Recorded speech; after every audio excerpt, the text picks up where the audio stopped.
অন্য কেউ খোঁজ খবর না নিলেও জাহিদ ভাই সেটা নিয়েছেন। মানিকগঞ্জের ভাটভোগচোল্লা গ্রামের মোহাম্মদ মহিউদ্দিন প্যারালাইজড হওয়ার পর থেমে যায় তার জীবনের ছন্দ।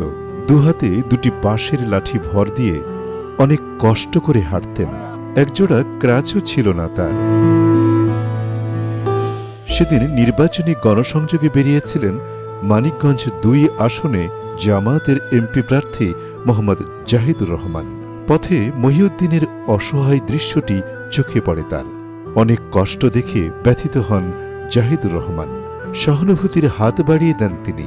শুক্রবার সন্ধ্যায় উপহার দেন একটি হুইল চেয়ার, যা বদলে দেয় মহিউদ্দিনের জীবন।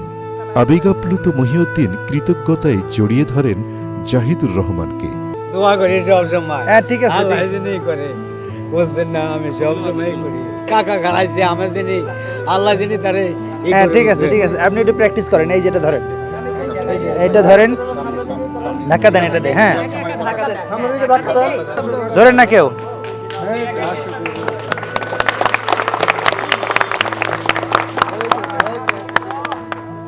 একটি চাকা, একটি জীবন।